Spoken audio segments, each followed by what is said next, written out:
Here. Mr. Frazier. Here. Mr. Percassi. Here. Mr. Moss. Here. Mr. Lance and Ms. Seymour are excused this evening. Ms. Jordan. Here. You have 5 members present. Thank you. Let's all stand for the Pledge of Allegiance.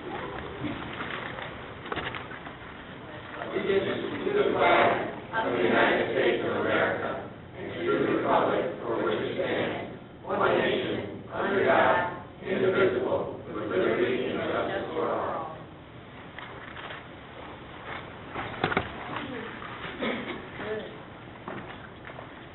All right, the next item on our agenda, we're going to have a moment of silence in memory of our city administrator, Mr. James G. Scharret.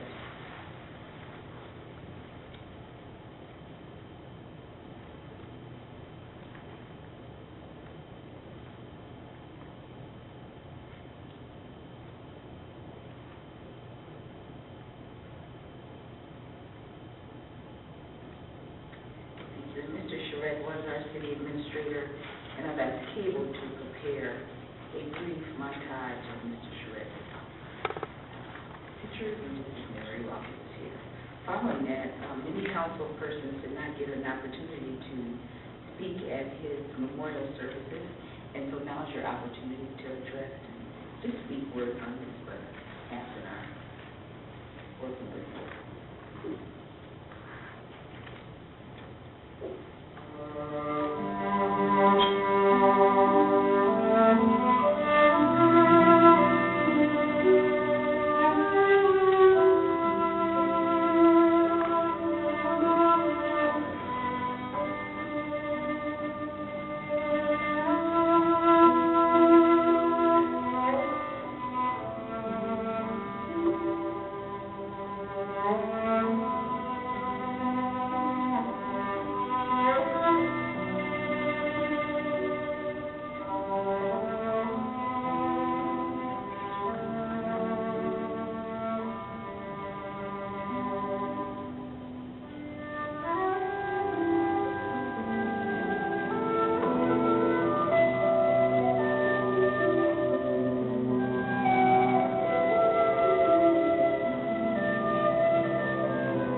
Very well done.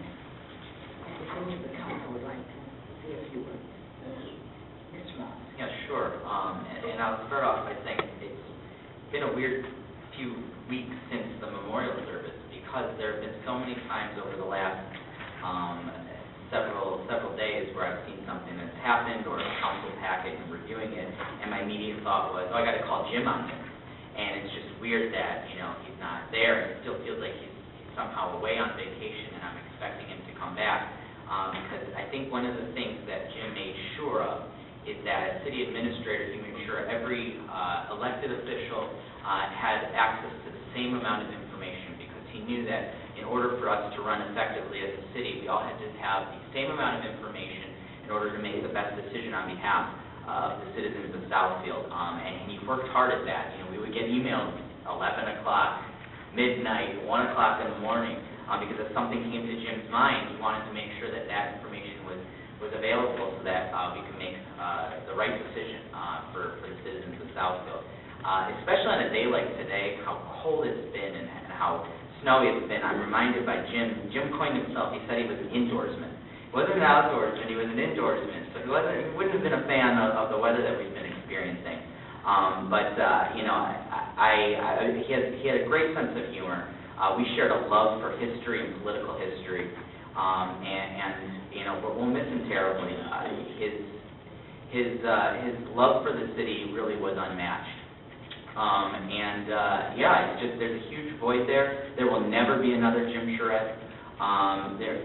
We relied on his financial wisdom to get us through these tough economic times and to climb out of this recession. And so there will be a void there that we will all work hard to fill.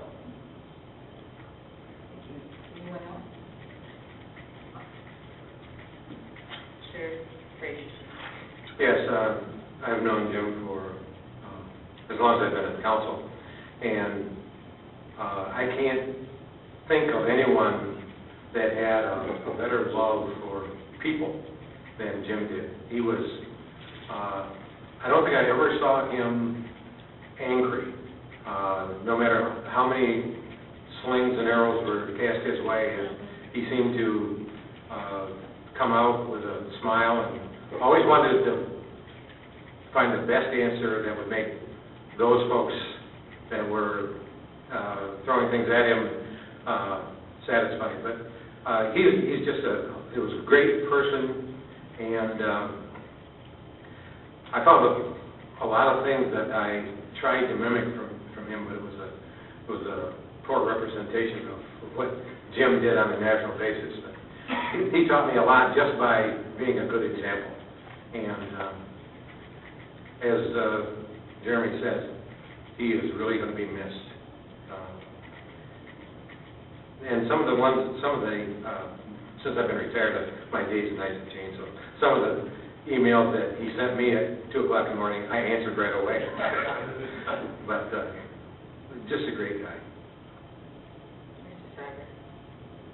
I can't really add much more other than I was deeply appreciative of all the support Jim gave us, all of the council and the mayor, and you know, me personally, as elected officials, you have a lot of things that people come to. It's their issue. They want something to happen. They want something resolved. And as a council person, I can't fix potholes. I can't make someone obey the code or whatever the issue is that came to us. But Jim took all of our concerns and followed up on them, and really, I think, made all look good. And as we entered this financial crisis in 2008, where we started to lose a tremendous amount of revenue due to state and federal cutbacks on revenue sharing, as well as loss of our tax base, Jim navigated those waters without any layoffs. Today we have money in the bank, and we're solvent. We were never going to have an emergency manager as long as Jim was on duty. And I think Over the years, we've had a number of city managers, and Jim was certainly unique. And there'll be city managers in the future as long as there's Southfield, but there'll never be another Jim Scharret. Madam Chair, Mr. I know I spoke at the funeral, but I think it's something I'd like to talk about is that our staff people, to our staff people, that, you know, we went through some difficult times, we were 240 people short, but he always said how proud he was of the people who were coming in every single day and doing their job, and he never had to worry about those that were here covering whatever department they had to cover for. And he was always talking about the staff and the people that work in Southfield and how proud he was of all of you. I just want to send that message to you that he cared so much about not only the residents of the city, but for the people who worked here under his roofs. Yeah, Lauren. I know I had the opportunity to speak at the funeral, but I do want to echo, you know, his kind of quirky sense of humor. You know, I use that term, are you ready for prime time? That was the mantra, and you would hear that and you knew we had to go back to the drawing board. He really was open to listening, and I think it was Councilman Coffey who said that he worked towards a yes instead of being the instant no. And to the staff, he counted on the staff, like Councilman McCarthy said, but he really took pride in this city. And sometimes it was kind of cute. If you ever watched when the council or the city were being recognized for something, he kind of stood in the back of the room like a proud dad. You know, the city is being recognized.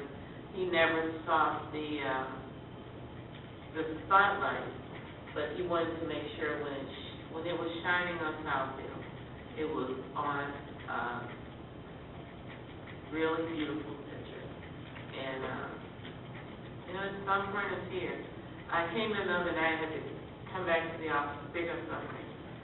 And you kind of look for Jim when you come into the office on the weekend, because you knew he was here somewhere. And I kind of stopped in the lobby and thought about it. So, one thing that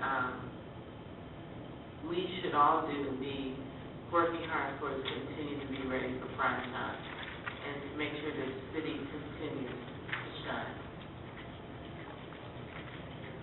I agree with my colleague, and it was an honor to say a few words at his memorial service. But what I'd like to leave today is he was a great city administrator, governing the city and making sure that Southfield stayed above board financially and with his employees, just the whole gamut of running the city. And he did that in an outstanding way.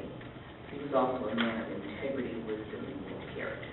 And that's what made him a wonderful person that will be deeply missed. Moving forward, we have Mr. Fred Zorn, who's our deputy administrator. And so he's in place, and he's going to keep us on track. And so we're glad to have our deputy city administrator in place. The city council will be making the decision on how and when and that position is filled. But in the meantime, we've got a great man at the helm, and we look forward to working with you, Mr. Zorn. All right, we'll move over to the minutes. Madam Chair? Councilman McCarthy. I'll move the regular meeting of October 21st, 2013, committee of the whole meeting of November 12th, 2013. These are all of 2013. It's the regular meeting of November 18th, special meeting of November 25th, and the regular meeting of November 25th. Support. We have a motion by Councilman McCarthy, supported by Councilman Frazier, to approve the minutes as stated. All in favor? Aye. Any opposed?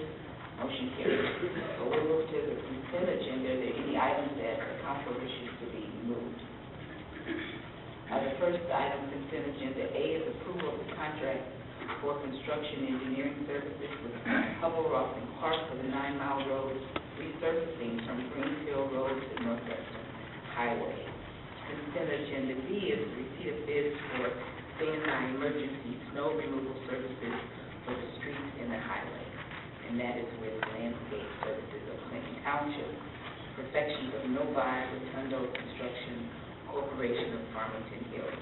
Consent agenda C is a resolution strongly urging our state legislative to use the state budget surplus to restore funds to local governments and fix Michigan's broken municipal finance system.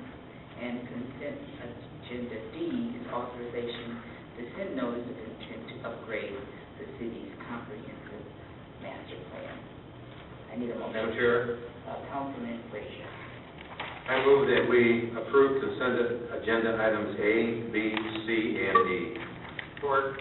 We have a motion by Councilman Frazier, supported by Councilman Cyber, to approve the consent agenda items. Madam President? Mr. Moss. Yeah, I'm in full support of the consent agenda, but I would like to elaborate further on consent agenda item C. It was a resolution that I had brought before the City Council last week after watching the governor's State of the State address, in which he announced that there was a budget surplus in the state of Michigan, and that he was going to make a determination over the next several weeks on what he was going to do with that budget surplus before he made a budget presentation to the state legislature in February. And this comes down from the Michigan Municipal League, which is urging cities across the state of Michigan to really collectively gather our voices together and to strongly urge the restoration of revenue sharing that's been cut to local communities to the tune of some $6 billion over the last 10 years. And as citizens know, the revenue sharing that comes down from Lansing helps to fund city services and projects that we're able to provide here in City Hall. It doesn't go toward administration, it goes towards capital improvement projects, snow removal, especially on weeks like today. And when cities are facing harsh cuts because there are no advocates for local government in Lansing, it's tougher for us to operate. So this resolution, I'm proud to bring before council. I'm sure my colleagues will support unanimously, and collectively we'll have a strong voice to be able to get the funds back that have been cut that are making it harder for cities around the state to function. Thank you. Councilman Frazier. Yeah, speaking of the same resolution, there's a list of people that this resolution is being sent to. I think it left off Rudy Hobbs and Vince Gregory. We have an amended version on here that includes those representatives. Okay. Or, yeah. So it will be sent to the governor's office, our state representation, the leaders of both parties in the House and Senate, because those are the people that are going to be making the decisions on what to do with this surplus. And as we've seen, I think we're 35% lower in revenue sharing here in the city of Southfield than we were a decade ago. And we still have to provide the services to make sure everything looks to the curb appeal that we want in Southfield, with less money coming down to support that. I just would add that systematically, since the 1930s, the state of Michigan has seized revenue-generating programs, be they taxes or fees, and said, we'll take this over, and then we'll do revenue sharing. We'll give it back to you in some fashion. And obviously, they're not giving it back to us, especially in a city like Southfield, where much of our tax base, those funds go to Lansing, and then they're spread across the state. So it's this resolution is extremely important to us. Okay. I hope we get results. We have a motion by Councilman Frazier, supported by Mr. Cyber, to approve the consent agenda. All in favor? Aye. Any opposed? Motion carries. We move to the public hearing. Mr. Crowe.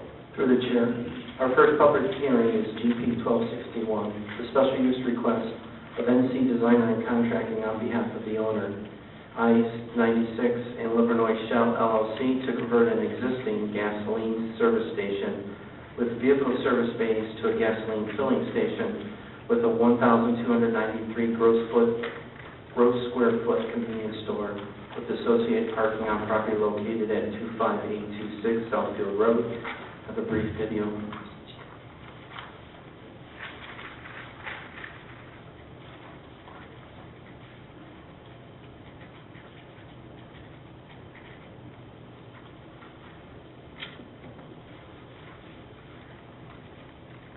LLC to convert an existing gasoline service station with vehicle service bays to a gasoline filling station with convenience store at property located on the southeast corner of Southfield Road and Lincoln Drive at 25826 Southfield Road in Section 11 of the city. The subject property is zoned B3 General Business. The properties to the north across Lincoln Drive are zoned for commercial and residential uses within the city of Lathrop Village. The properties to the west across Southfield Road, to the south and to the east are zoned OS Office Service. With regard to the existing land uses, the subject property is developed with a Shell gasoline service station.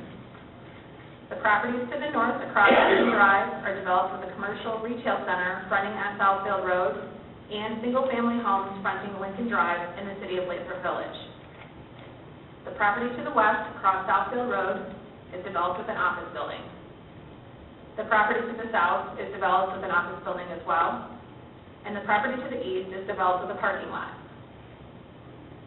The site contains .44 acres of land with 160 feet of frontage on Southfield Road, 120 feet of frontage on Lincoln Drive, and a depth of 120 feet. The special use request is to allow changes to an existing gasoline station within the B3 General Business District. The submitted site plan proposes the conversion of an existing gasoline service station with vehicle service bays to a gasoline filling station with a 1,293 gross square foot convenience store with associated parking. The parking required is 13 spaces with 13 spaces provided on site. The landscape provided conforms to ordinance requirements. The elevations reflect the use of EVIS, cultured stone, fabric awnings, and glass. Issues considered by the Planning Department during the review of the site plan were: the site is legal non-conforming for rear yard building setbacks and landscaping along Southfield Road and Lincoln Drive. The special use and site plan review standards of the zoning ordinance. This proposal is in accordance with the Southfield Comprehensive Master Plan, noting local mixed use for this parcel, and the petitioner is to implement the recommendations made by the Southfield Police Department's Crime Prevention Bureau regarding site security.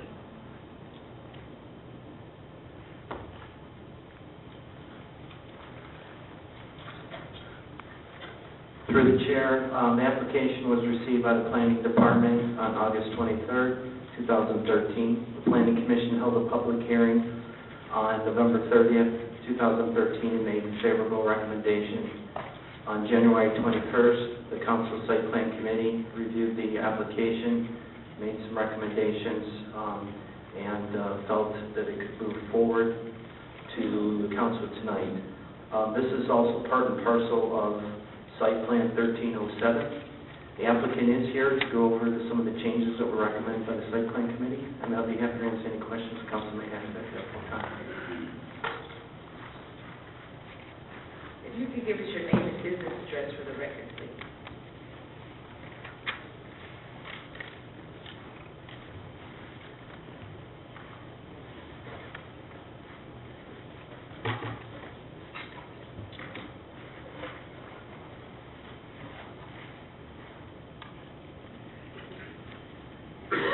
My name is Mercer, 5685 Bush Circle, Dearborn Heights.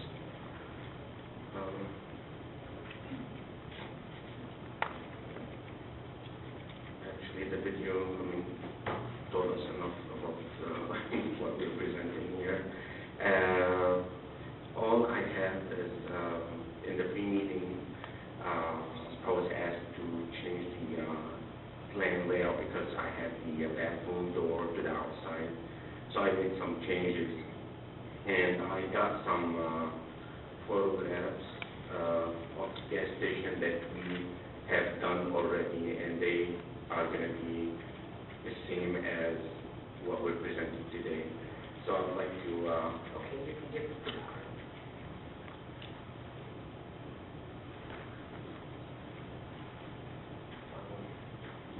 plan.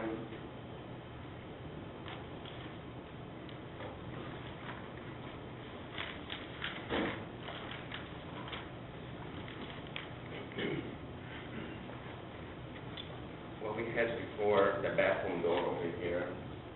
Now we have the bathroom in the back with the bathroom with the utility. When you enter the gas station, there's a storage room, office, cashier area with the restroom next to the cashier area, cooler, indoor cooler over here, and a freezer at the front, coffee counter with an island at this corner. And this is going to be, for groceries and retail. They asked me also for a sample of the cultural stone that we're using on the building. As you see on the pictures that I had, this is how the building is going to be. Okay. Is that it at this point? Also, I have some fabric Okay. That should be it.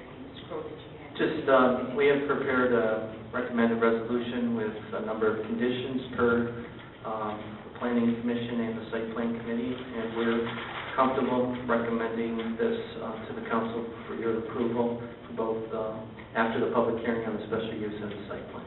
All right. This is a public hearing, GP 1261 and SP Site Plan 1307. If anyone would like to speak on this matter, you have 5 minutes to address the council and giving us your name and address for the record. Go ahead, start. Ready? Ready? You can go ahead and start. P.O. Box, Pamela Gerald, P.O. Box 155, Southfield, Michigan, 48037-0155. My telephone number is 248-346-0439. I'm happy to see that a business that's been in the city of Southfield, like this gas station has been, is willing to modify the facility to bring the facility up to date. You don't see too many people going to the gas stations anymore for service. So to have a vision to take it to a convenience store, I think it's a really good idea. I'm also impressed with the fact that they're not asking for a tax abatement, that they are putting in the money to remodel and renovate this station. So if there are no residents in the area that are opposed to it, I think it may be good for the city. My only concern is, are you going to have a restroom that's ADA compliant, and will the doors to the front be automatic? But I am in support of this project from what appears to be happening at this point. Thank you.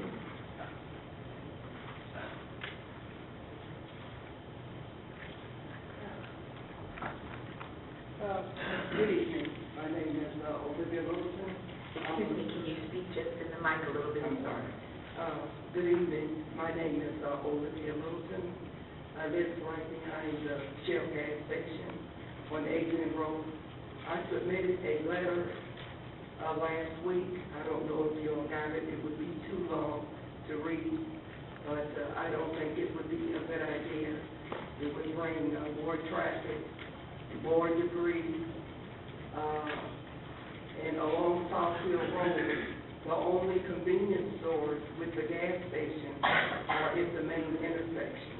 This is a residential area, and I would like for it to stay that way. And if I could just read this letter, I will. Sure, you can give it to the clerk. And again, you do have 5 minutes, so if you wanted to read it, that would be fine. It's quite long. Okay. But I did submit it last week with the city clerk's office. All right, then we'll just I know we're receiving a copy, so you'll make sure that you can pass it on to Ms. Moss, we'll read it. All right, if there's anyone else that would like to speak on this matter. If not, we'll declare the public hearing closed. Council? Mercer. Mr. Scott. There's no comments on it. I sit on the site plan committee, and the changes that were made make it for a better design and more useful from the inside. Appreciate moving the restroom from outside to inside. That was a big change. The other question I had was, are they going to inset or the windows as well? Through Yep. the chair, I believe it's 9-inch inset. Well, Madam Chair, I'll move that as the GP 1261 be approved. All right, we have a motion by Councilman Kirkowski, support by Councilman Frazier. Mr. Syber, you have a comment? I believe this is the last station in the city that hasn't been converted from a mechanic or service base to a convenience store. I think this is, I might be wrong on that, but over the last decade or two, we've seen the local service station go away as it was many years ago. I have one question. I just wanted to get clear on the fence. I read in the package that the fence was going to be taken down because it's not in good condition. So you're not planning to have any barrier between the office building and the parking lot that surrounds you? Yes, landscaping, the trees, the trees that we have along Yeah. where the grass is and the fence used to be. We replaced the line of trees between the office building and the gas station. Okay. Yeah, I saw the landscaping, but I wasn't clear as to whether there was going to be a fence. So, and Mr. Crowe, it's not required. Not required, no. Because it's It's both non-residential. right. And we're not doing any storage over there. It used to be like storage, or they used to put some stuff in the back. But now it's all opened up, and it would look nicer, we thought, if we take the fence out. Probably safer too. Yes. Yeah. All right, thank you. That's my question. All right, any other questions? We have a motion by Councilman Kirkowski, supported by Councilman Frazier to approve GP 1261. All in favor? Aye. Any opposed? Motion carries. I will entertain a Madam motion. Chair, I would just like to mention to the person who spoke, as a concerned citizen, that we did read the letter that was passed up. Okay, I will entertain a motion to approve site plan 121307. So moves. What are we doing now? We're doing the site plan. Oh, okay. Support. We have a motion by Councilman Moss, supported by Councilman Frazier to approve SB 1301. Any questions? All in favor? Aye. Any opposed? Motion carries. We'll go to the next item, and that's GP 12. Through the chair, our public hearing B is GP 1262-P, amending Article 4 general provisions of the zoning ordinance by deleting Section 5.22 site plan requirements and adding new Section 5.22 site plan requirements. This amendment specifically concerns amending what the city planner can approve administratively. I have a brief PowerPoint I'd like to set up for an overview. Thank you.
Again, through the chair, this is just a brief overview for the citizens with regard to the amendments specifically to Section 5.22.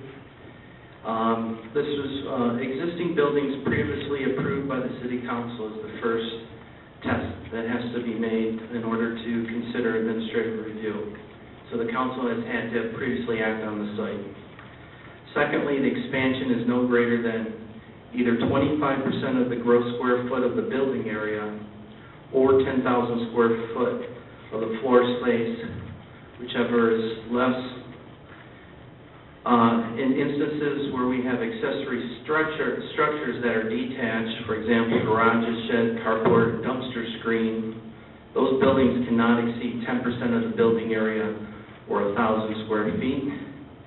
And the site cannot require a variance by the Zoning Board of Appeals.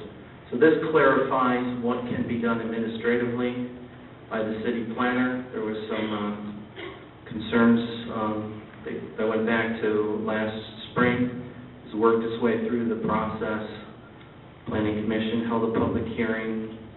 After discussion at your council study session October 7th, there were no changes, and this is being brought back to the council for introduction tonight.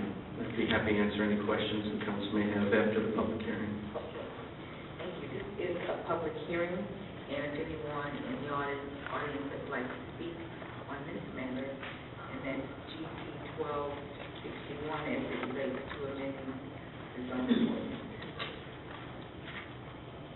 Pamela Gerald, again, P.O. Box 155, Southfield, Michigan, 48037-0155. My telephone number is 248-346-0439. I'm not sure that I'm understanding this. Does this amendment to Section 5.22 state that only the city planner is going to review these things up here? And does it mean he's going to review it without the normal checks and balances with council and the appropriate council committees? That's my only concern. Thank you. Is anyone else that would like to address the council on this matter? Seeing none, we'll declare the public hearing closed. Madam Chair, Councilman Scharret. I'll move that that this public hearing, this GP 1262. Skipped over one, right? We skipped over this. GP 1262, and I have to say that this is going to expedite the ability for the business people as well as residents to make changes that are minor changes that are keeping with the city council's vision, and is going to make sure that things run smoothly. I think this is a good addition to this ordinance. Any support? I'll support. We have a motion by Councilman Scharret, supported by Councilman Marsh to approve GP 1262. Any questions? Maybe further comment. This emanated from the legislative committee where it was first reviewed, and as Councilman Perkowski said, this is a smart way to expedite the process and also make it so that Southfield is open for business. So when a developer wants to make just a minor additional change, they don't have to go through the same process as if it was a large-scale development. And we trust our city planner to take them through that process and bring things back to council as he sees fit. All right, thank you. We have a motion on the table. All in favor? Aye. Opposed? Motion carries. We'll move to public hearing. For the chair, Please, I have an ordinance number. Number?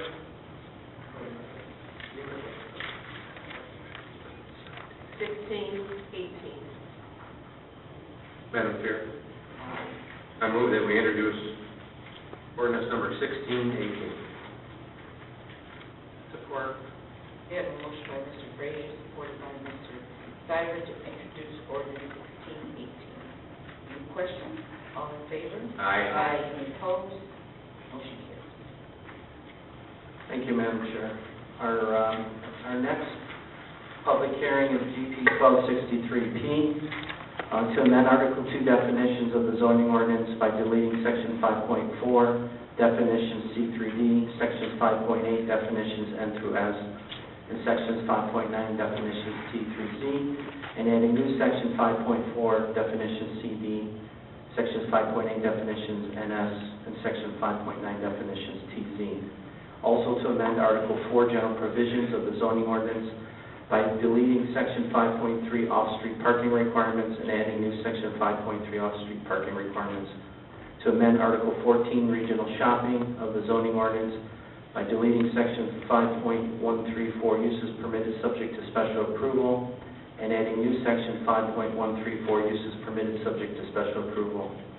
Amending Article 15, regional center of the zoning ordinance by deleting section 5.140, uses permitted subject to special approval, and adding new section 5.140, uses permitted subject to special approval. Finally, amending Article 18, general business of the zoning ordinance by deleting section 5.169, uses permitted subject to special approval, and adding new section 5.169, uses permitted subject to special approval. These amendments specifically concern adding definitions of cigar bar, smoker smoking, smoking lounge, and tobacco specialty retail store, adding parking requirements for smoking lounges, cigar bars, and tobacco specialty retail stores, and conditions for approval of smoking lounges, cigar bars, and tobacco specialty retail store in the RS, RC, and B3 zoning districts. And I just have a few slides as an overview.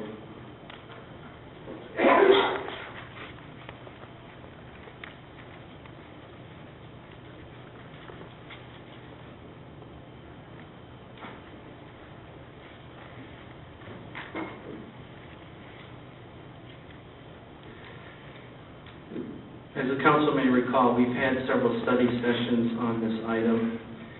Well, for lack of a better term, we'll just give a general nod to smoking lounge regulations and the ordinance justification. In 2010, the Ron Davis smoke-free law was passed that resulted in the prohibition of smoking in restaurants and bars. However, the law provided an exemption for tobacco specialty retail stores and cigar bars, which earns a certain percentage of their income from the retail sales of tobacco. For the Center of Disease Control, a 1-hour session in the smoking lounge is equal to smoke inhalation of 100 to 200 cigarettes. Other municipalities have had similar moratoriums or regulations in place to prevent an inundation of smoking lounges. As the council may recall, we had 4 to 5 applications all come within a few-week period. That's when we brought this item to your attention. So the history is that in May of 2013, the council enacted a 180-day moratorium on smoking lounges and directed the city staff to investigate, review what other communities were doing and coming back and make a recommendation. We did that in August through the legislative committee, who then directed the planning department to further research and formulate a smoking lounge regulations in conjunction with the city attorney's office.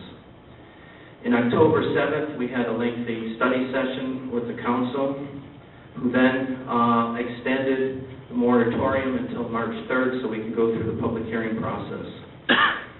On November 20th, the Planning Commission recommended the ordinance after a public hearing. We had a further council study session earlier this month. Tonight we're holding the public hearing, and should you introduce this, we hope to have this enacted by the end of February, prior to our March 3rd moratorium ending. Key points of the ordinance is that first we clarify and define what smoking, cigar bar, smoking lounge, and tobacco specialty retail stores are. We provide further breakdown of parking requirements for such uses, that these would only be provided in as special uses in the RS, RC, and B3 districts. And other requirements is that these businesses must have a valid state exemption. We have limited the hours of operation to no later than 12 a.m. Based on research by our police chief and talking to other communities, these tend to have been a problem when they were open past the bar hours of 2 a.m. Based on council's recommendation, we created a half-a-mile separation between existing and proposed smoking lounges. Also, there's a 500 buffer from residential zones in certain institutions and businesses. There's a minimum 20-foot separation from outdoor patios to business entrances, and all businesses have to provide adequate ventilation, visibility to the interior, illumination, and occupancy levels. And this is just a brief map indicating existing 4 locations and potential locations in the 3 districts that are permitted if they meet all the regulations. And with that, after the public hearing, I'd be happy to answer any questions the council may have. Thank you. This is a public hearing on GP 1263, amending various articles. If there's anyone in the audience that would like to speak on this matter, you may do so at this time. Seeing none, we'll declare the public hearing closed. Council? Madam Chair, Councilman Scharret? to the, either the city attorney or to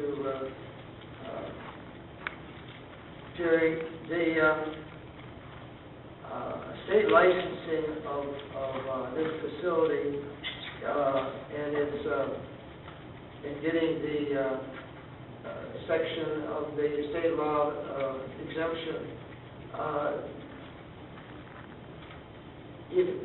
How are we policing these facilities?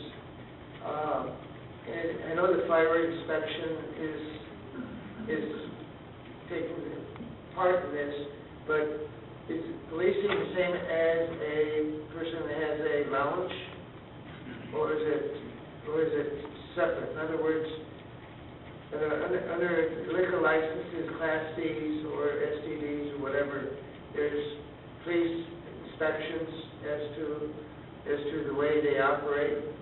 Will this be under the fire department, as far as the amount of people that can be in it, or under the police department, which would regulate how it's being used? Through the chair, Mr. Picassi, obviously, all of those departments would be involved. I mean, the fire department will be involved in terms of making sure that they don't exceed the maximum number of people. The police department can make random visits to see if, in fact, they have the appropriate licensing. Building department, of course, will be making sure that the exact site meets all building codes. So I would think that really, in all respects, all of those departments will be looking at these facilities. So if the law is broken, you would cite it under this city ordinance? Yeah, and actually... As opposed to the state? Right, it would be under this ordinance. In February, I've drafted some actual licensing requirements that will go along with the zoning, and it will deal with people that want to open one of these facilities in terms of doing a background check. And so you'll see those in February, and then these two will work in tandem together, so that the licensing of the business will also be within the city's jurisdiction as well as the zoning aspect. How would the change of ownership, would they have to be relicensed and background checked? Absolutely, a new owner coming in and then realize that this would be a transfer of this state license as well, similar to a liquor license. So all of those things will be reviewed. I mean, the city clerk will have the licensing and those formats, and so I think that between the two ordinances, we'll make sure that, the city knows what's going on in these facilities. Councilman Frazier. Yes, a couple of questions. One to our planner. Do they have to have bike racks? Yes, we do. Okay, that's part of the... Now, is the bike rack considered a parking place, or? The way the bike rack ordinance works is that for any new development or redevelopment, we require a minimum of 1 bike rack that can accommodate 4 bicycles. Then it's at our discretion, we can credit 1 parking space for every 4 bike rack up to a maximum of 5% of the total required. So we've been, I just asked my department to update, but since you enacted this ordinance, there have been over 50 sites that have been approved with the bike rack requirement. And about just over half of those have been installed or implemented. So we are making progress. Good. My next question is to our attorney. Do you know which department of the state oversees this? Community health. Community health? Okay. That's tobacco. Is that firearms? Department of Community Health is the one that regulates tobacco specialty retail stores and cigar bars. Okay, well, we have the flexibility that we have with the liquor licenses that we found out sort of by accident, that if they're not obeying the law, that we can put a stop on it, or is this out of our hands? I'll defer that to the city attorney. Well, Art with you. once the council would, if you were so inclined to adopt the licensing regulations, so then if we found out there was a violation of the ordinance, then they could be subject to loss of their license to operate one of these establishments. So it wouldn't be under the zoning aspect, it would be under the licensing aspect that you'll see in February. Well, we have the same authority that we found out that we have with liquor licenses. Just remember, they told us that all you have to do is complain that they can pull their license for. Right, but we'll pull our city license, which in effect will mean they're not going to be able to operate that business in Southfield once they would pull the city license. And I would suspect we would do the same. We'll go through the state to let them know that, they still have that license theoretically, but they won't be able to operate it here if they're in violation of our licensing ordinance. So I think that, again, between the two ordinances, we'll be able to really monitor what's going on in these sites. Okay, and the last question I have is, are these city-specific, these licenses city-specific, or are they like liquor licenses where they can go any place? They can go any place. They can go any place. You have to purchase them on the market, and then you go find a location. Okay, thank you. All right, we need a motion. I move that we approve GP 1263P. Support. We have a motion by Councilman Frazier, supported by Councilman Stiver to approve GP 1263P. Any questions? All in favor? Aye. Motion carries. And introduce order. Madam Chair. Councilman Frazier. You Frazier. I move that we introduce ordinance number 1619. Support. We have a motion by Councilman Frazier, supported by Councilman Stiver, to introduce ordinance 1619. Any questions? All in favor? Aye. Motion carries. The next item of public hearing is our economic development initiative, and that's Ms. Sheehan.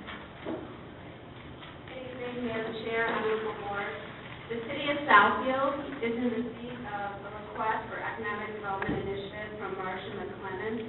We reviewed this request at our committee of the whole meeting on January 21st.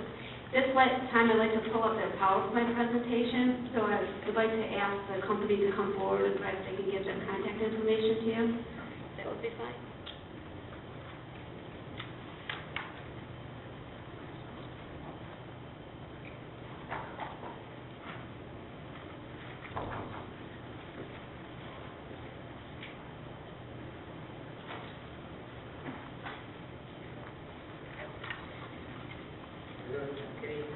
Good evening. If you could give us your name and business address for the record. Yes, my name is Mary Santucci. I'm a regional manager with Marsh McLennan Real Estate Services. Our address is 1 Town Square, Southfield, Michigan, 48077. Dan Dayton, I'm the head of the Marsh operations here in Detroit, Michigan. I'm located at 26439 Glenwood Drive, Novi, Michigan. And I'm Mike Conoco. I'm the manager of the Mercer operation here, and I live at 2732 Turtle Lake Drive in Woodville Hills.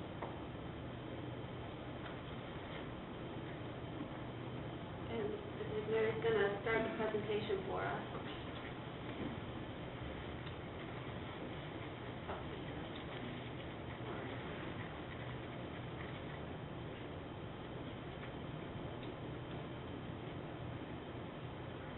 Okay, as I mentioned, I am with Marsh McLennan Agencies or companies, and I'm a real estate services personnel.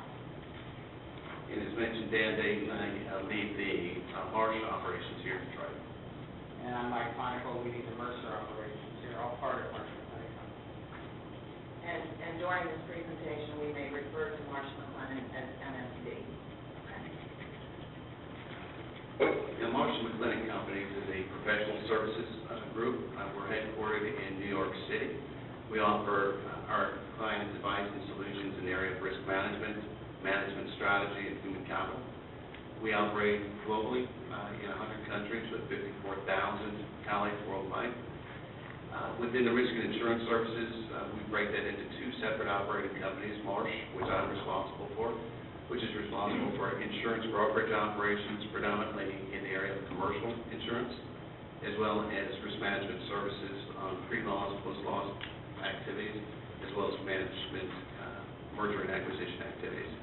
We also have a sister company by the name of Guy Carpenter that is involved in reinsurance, which is the insurance of insurance. We currently do not have any colleagues of Guy Carpenter located here in Detroit. Mike? I'm responsible for the consulting group, which, as you can see up there, is really about people on the Mercer side. We help organizations manage retirement programs, health and benefit programs, anything involving talent, investment and consulting. We do outsourcing of administration for corporations and mergers and acquisitions. We have three sister firms, only one of which is located here, but all who do consulting work. Oliver Wyman has a group in Troy that does really more about general management consulting, organizational development, transformation, and that kind of thing. NERA is an economics firm that does purely analysis of economics relative to competition and finance, and a smaller firm called Lippincott, which works in the branding area. Here locally in Detroit, between the Marsh and the Mercer organizations, we have 175 colleagues. We've been located in the city of Detroit for the past 35 plus years, currently residing in 600 Tower at the Renaissance Center. Our clients are typically very large corporate clients, 69% of Detroit's top publicly traded companies, 63% of the hospital systems here in Michigan, and 22% of Detroit's top 50 private companies.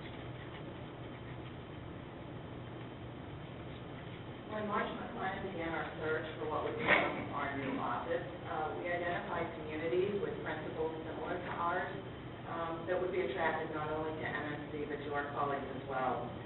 We discovered that Southfield was a vibrant, growing community with a passion for cultural diversity, and Marsh McLennan has a strong commitment to being a diverse organization, and that's really the cornerstone of what makes us who we are. In addition to Southfield, our market evaluation covered the central business district, downtown, Farmington Hills, and Troy.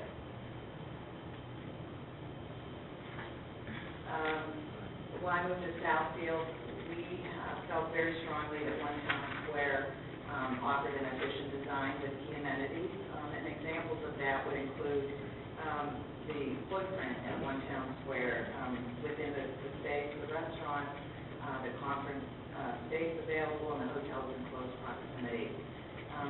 Our colleagues come first with safety being very high on our priority list, and working with MSC Security, we were quickly able to determine that Southfield met our requirements. And hospitality options in Southfield in support of our business are quite abundant, and the potential savings to our colleagues will be realized as a result of the reduced employment tax and the free parking. And additionally, many of our colleagues live in close proximity to Southfield.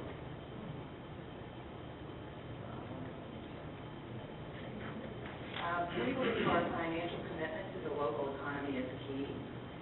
We've committed an investment of $6.3 million through our 10-year, 10-month lease term, and we're confident that our presence will further enhance the local economy through client engagement and entertainment and usage by our colleagues and visitors of the many hospitality options such as the eateries, cafes, retail shops, art galleries, and the like.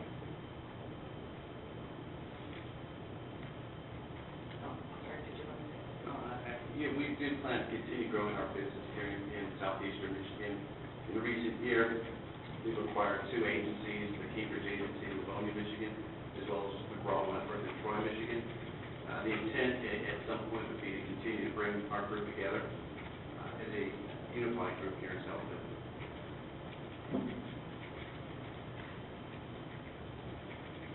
And this slide illustrates the $1.3 million in personal property and the the tax abatement that we are requesting of $75,412 over the 3-year period.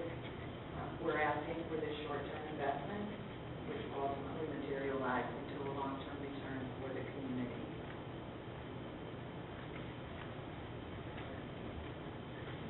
I'm happy to provide a snapshot of the space that Marsh & McLennan will be occupying in One Town Square. Our lease runs through December of 2024.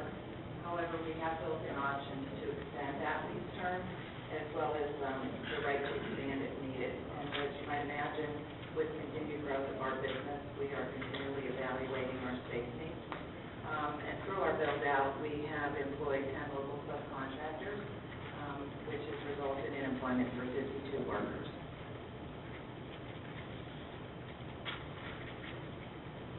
These are just some of the clients that we handle in the area and manage in the area. They're all, most of them are very, they're household names. The Marsh side of the family is involved with some, Mercer's involved with others, and most of these were both involved together. As respects to giving back to the community, both Marsh and Mercer are heavily engaged in terms of supporting the community through organizations such as Focus Hope, where we've made a commitment for 5 years of $50,000 to Focus Hope.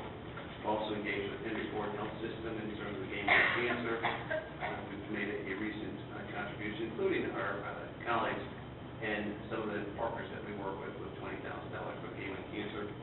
In addition, both Marsh and Mercer support United Way activities. I currently sit on the board of the Boys and Girls Club of Southeastern Michigan and pleased to help out that group. And I'm on the board of a variety of children's charity as well as sweet groups. As far as our engagement here to the city of Southfield, we are looking to engage into the city. We have a meeting scheduled for next week with the Southfield Area Chamber of Commerce to look at how we can both mutually meet one another and we can find ways of opportunity. We're currently looking for new employment. We're actively seeking new producers to join our firm. So if those producers are in Southfield, we'd be glad to meet them.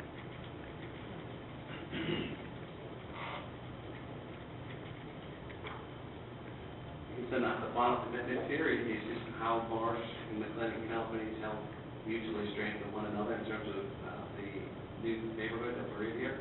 In Southfield, as well as bringing the employees, 175 employees to One Town Square, the commitment, $6.3 million investment that we would bring with the facility itself, and ongoing support. In our current residential spot that we have in Renaissance Center, we typically bring in clients, insurance companies, support facilities, and our own people, roughly include about 400 to 450 hotel nights a year in terms of activities that we would think would move predominantly from the Renaissance Center out here to Southfield. Just the end of our presentation, unfortunately, no one from Radical was able to join us today, but they have shared a letter that I'd like to read at this time. Is that what Phase 1 Ventures would like to inform the City Council of improvements we have made to One Town Square to attract tenants to our building and the city. Over the past couple of years, we have added several amenities, investing more than $400,000. These amenities include a large conference room that holds 100-plus people, along with smaller boardrooms, a cyber cafe, and a fitness center. We also opened gastronomy, a premier dining establishment, and continue to encourage attendance of this restaurant. Some of the tenants that we have attracted due to these amenities include TEK Systems, Inc., Sharp Electronics Corporation, the Guarantee Company of North America, USA, and Summer & Schwartz, PC. In addition, there are 2 significant other lease transactions that are in progress, they are unable to disclose these tenants at this time. With the addition of these amenities, occupancy at One Town Square has increased from 57% to 86% over the past 2 years. We appreciate your consideration of this request, and And that's it. Sincerely, James Jonas. I also have a member of the Economic Development Team of Oakland County here, and she can come forward and speak either now or during the public hearing. Sure, you can do it now. Thank you. And give us your business address and your name as well. Thank you. Hello, Rebecca Leglinski, Business Development Representative with Oakland County, Michigan, 2100 Pontiac Lake Road, Waterford, 48328. Just here on behalf of Oakland County in support of the company's request for personal property tax abatement. We are excited to have them join the Southfield community and the Oakland County community and welcome them to the Medical Main Street Network. All right. This is a public, that is, That's correct. okay. This is a public hearing, and that's for the Economic Development Initiative for the Allied Phase 1 to establish a industrial development district under Public Act 198. And if there's anyone in the public that would like to speak on this matter, then you have 5 minutes. I'm giving that your minute address.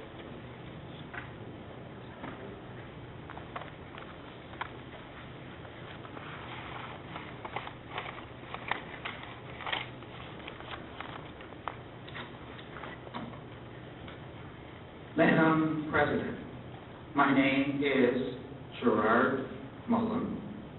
My address is Post Office Box 155, Southfield, Michigan, 48037. I have one question to ask this council regarding your legal notice for these public hearings for One Town Square. My question is this: why are there only 3 public hearings tonight instead of 4? In other words, there should be 2 separate PA 198s instead of 1 in order to establish 2 separate districts for 2 separate certificates for 2 separate companies.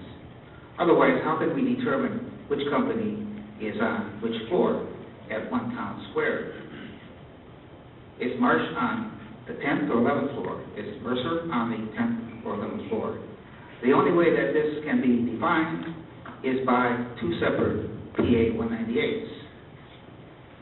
The proper way to have handled this is with 2 separate legal notices, one for Marsh and one for Mercer, each containing its own PA 198 and its own PA 328. 4 public hearings, not 3. I wonder, will the state of Michigan eventually catch this error, and is council concerned about being embarrassed?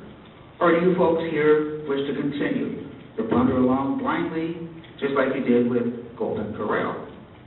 Now on to tax abatements.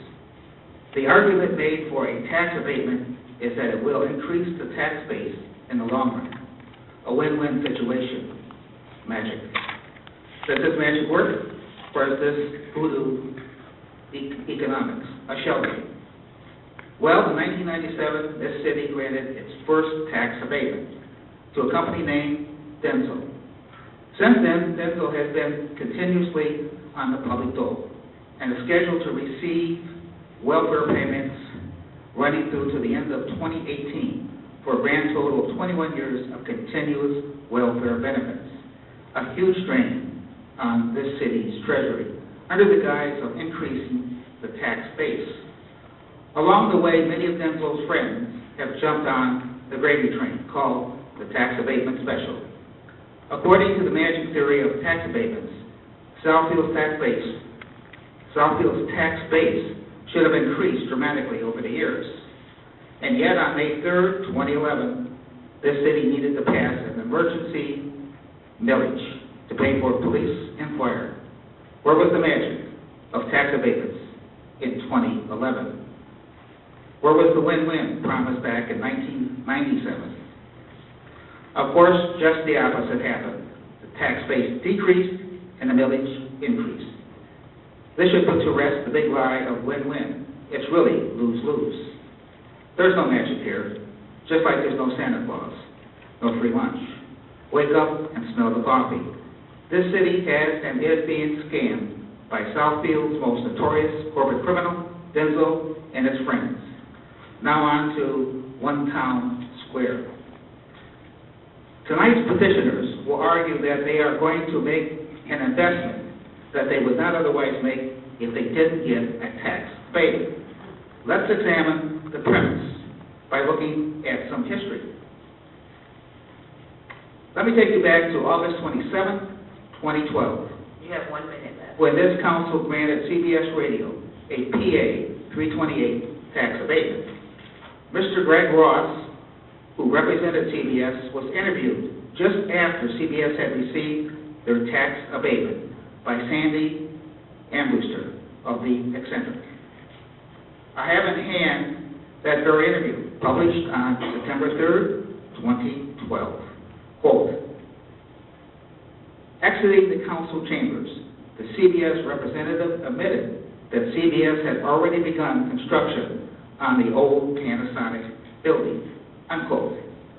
This council was taken for $73,870 by the best, CBS. Thank you, Madam President. Thank you. All right, this is a public hearing. If there's anyone else that would like to address this.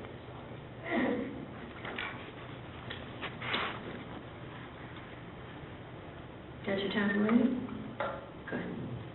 Pamela Gerald, P.O. Box 155, Southfield, Michigan, 48037-0155. My telephone number is 248-346-0439. I would like to ask this company through the chair, did I hear you accurately say that you were concerned about safety, and this is why you were moving to the city of Southfield? No, you're going to address the council. We won't. I said through the chair. Yes, it won't be asked. Okay.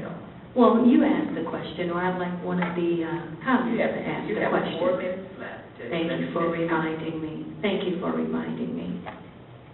Any other interruptions before I can continue? Because I will acquiesce to your interruption. You're the chair. Thank you. I just think it's embarrassing to get up here and say, after you have been at 600 Renaissance Center for however long you've been there, that you're moving to Southfield because you're concerned about safety. I can see that Shelley has helped these new petitioners use a few more key words in their presentation, safety, Southfield, and that reputation. I'm sure the Renaissance would be really upset with you guys. Now, I'm thinking that you guys are only moving here because you're going to get the tax abatement. I'm not sure if insurance services would qualify for a light industrial district. I would like for you guys to go back and read the definition of PA 198 and how that district is established and see if it includes this. All of our tax abatements and PA 198s and 328s have all been for manufacturing. So now, unless the verbiage was changed in that PA 198, how does this qualify? And how were they able to apply? Did you get a tax abatement in Detroit? And if you did, how much was it? And for how long was it? So if you did get a tax abatement and it was for 3 or 5 years, as my colleague has said, are you jumping on the gravy train to move around so when the tax abatement is over, you can keep going from city to city to city as long as you're getting the tax abatement? I think knowing the situation in Southfield, the fact that we were so close to having an emergency manager, any company that doesn't really need this tax abatement should be ashamed of themselves asking for it on the backs of the people. Why don't you just designate the entire city of Southfield as a PA 198? Don't even come before council with a public hearing. Approve all 328s. And guess what, Madam Chair? You can cut down on the length of these council meetings by just declaring the city a PA 198 district, a PA 328 district, not even bring this crap before the people, and just go ahead and approve it, because you're going to approve it anyway. And you can tell that by their body language and how comfortable they sat down in their chairs. Shame on this company. Okay, this is a public hearing. Is there anyone else that would like to to this council regarding this matter? Seeing that, we declare the public hearing closed, but I need to clarify the city of Southfield has never been close to an emergency manager. Sure. Council? Madam Chair, Councilman Scott. I'm very proud to make a motion for this request. And so I approve the Economic Development Initiative for this company and welcome them to our city. Support. We have a motion by Councilman Pataki, supported by Councilman Frazier. Councilman Moss. Yeah, at the study session last week, I asked Shelley Freeman about the occupancy rate in One Town Square, and even in this presentation, was pleased to hear that in the last 2 years, they've gone from 57% to 86%, and this only adds, almost 1.5 floors more of occupancy to One Town Square, which we are branding that whole area as the vibrancy of the city center. And as you move in there, you're going to see that this area of Southfield is going to take off pretty quickly over the next couple of years with the investments that we're making, with the investments that certain private entities are making there. That really is going to be the place to be over the next 10 years here in Southfield. But I do have a question, too, in terms of the transfer of the jobs, 175 jobs from Detroit to Southfield. Do you have anticipation to grow within Southfield once the move is complete? Yes, I mean, we do have other locations within Michigan, Troy. We do have an operation there that is currently investigating the opportunity of moving to Southfield as well. So I would anticipate that we would grow in Southfield. Yeah, as those jobs come, and I don't know if they're just not going to, if they're going to come even from outstate or out of state, definitely we can work with you promotionally to make sure that the new employees know about our housing market here in Southfield and the diversity of our housing stock. In particular, right there in the city center, we have new lofts. We're going to have new high-end apartments at 12 Mile Southfield Road. We want to make sure that any new employee that's coming into the Southfield area knows first and foremost about the housing options in Southfield. We would greatly entertain the opportunity to have you discuss that. Great. Call it. And then I was noticing on the charitable giving, which is a great thing to reinvest in our community, and we have a field zone right here in the basement of this building, which is a Boys and Girls Club, that there were charitable donations or charitable giving back to Western Michigan and Grand Valley State. Now, Councilwoman Jordan and I are proud Spartans, so we want to make sure that every alma mater is accounted for there. But other than that, I'm happy about the investment back into Southfield. I'm happy about climbing up that occupancy rate in One Town Square, and I think you're going to find that area of Southfield is going to be really fast-moving and really going to help grow the city, and thank you for being a part of it. Councilman Cyber. Something that Mr. Moss mentioned, I'd like to also take up on the housing issue. The city has a housing brochure that delineates one of the things that we're very proud of in Southfield is that we have a great variety of housing styles and sizes and options, from high-rise living to campus-like condos to rural settings, and anyhow, a range of ages and styles. So if you have people moving here that no longer are, this would be a farther commute from wherever they are coming from to work at the Renaissance Center. Your existing employees, we'd love to have them move to Southfield, and we can make that brochure available to you. That would be great. Okay.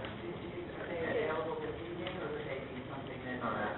Yeah, Shelley could. I did want to share, through our Community Relations Department, we are putting together an online module that highlights all the different aspects of our housing, as well as the parks and recreation and some of the attractions that are in and around this area for the new tenants that are moving into town. So that'll definitely be included in that. I had a question about the length of the lease. Yes. I didn't see that in the notes anywhere. Yeah, our lease is for 130 months, or 10 years and 10 months. Very It good. runs through 2024, but we have built-in options for expansion. So we're talking about a abatement over 3 years of $75,000 only on personal property tax. Open Town Square continues to pay taxes. Right. And after that abatement, the city gained 141, almost 142,000 in taxes over a 10-year period. Just to clarify, that's just on the $1.2 million per month. I thank you for, I understand it, but thank you for putting it that way. So this, once again, every time we have this discussion, it's the old thing, you spend money to make money. It's a net gain for the city, plus we're filling vacant space, plus we're bringing more people here. The spin-off economy from that, I'm sure gastronomy, which is a wonderful restaurant, will love to have the employees come down and have lunch there or dinner, as well as entertaining out-of-town guests or clients. So this is a win-win. And I think on a final note, we've lost a number of businesses with the resurgence of downtown Detroit. We've lost a number of Southfield companies or employees. In some cases, the companies are still here, but they've shifted people downtown. So this is one for Southfield, where companies coming from Detroit to Southfield, reversing that trend a little bit. So I'm glad to have you here. And it is a great building. I went to the grand opening of or sort of the rededication of the building when the owners had finished the remodeling, and it's more than first-class space. It's a superb space. So thank you. Councilman Marsh. Yeah, I just wanted to clarify something too that was said during the public hearing, because sometimes if you don't address it, there's that lingering thought. Because this is one company made with several affiliates, it only required one special district for the tax abatement, correct? I would like to clarify that. So when we establish an industrial development district, we can put multiple projects into that district. Okay. And so that's what we'll be doing tonight. So we're going to establish it on the 2 floors. Marsh and Mercer are going to be co-occupying the space, with Marsh occupying approximately 75% and Mercer 25%. But they'll be sharing spaces on both floors. But typically, communities do create larger districts and put a variety of projects in those districts. So you really only have to establish one district, and multiple locations can go into the district. Okay. That's why we just agreed to hearing. Thank you. And Ms. Jordan, if I could just add one more thing. For the record, Denso has just purchased a 140,000 square foot building in Southfield near its campus. I think it's right on Telegraph and Oak Hollow or Denso Drive, without a tax abatement. It's part of their expansion employees that they promised that they would do. And so, we're very pleased with that. This was also a building that was under-occupied. Okay, we have a motion by Councilman Zakowski, supported by Councilman Frazier. I have my turn. I have a couple of questions I'd like to ask. And one is to our planner, Mr. Crowd. I go to that building periodically, and I know they have a surface parking lot and they have a parking deck. Was the parking looked at to make sure that there's adequate parking in? Each time they do an expansion or addition, we recalculate the parking requirements. So we haven't had the actual review of the new property yet, but it's based on a standard for all of the floors.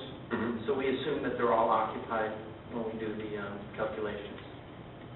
I don't know what There's no sort of formula you use for parking, but some companies would give everybody 200 square feet, and others give their employees 8 square feet. Chair, our ordinance requires one space for every 200 square feet of office.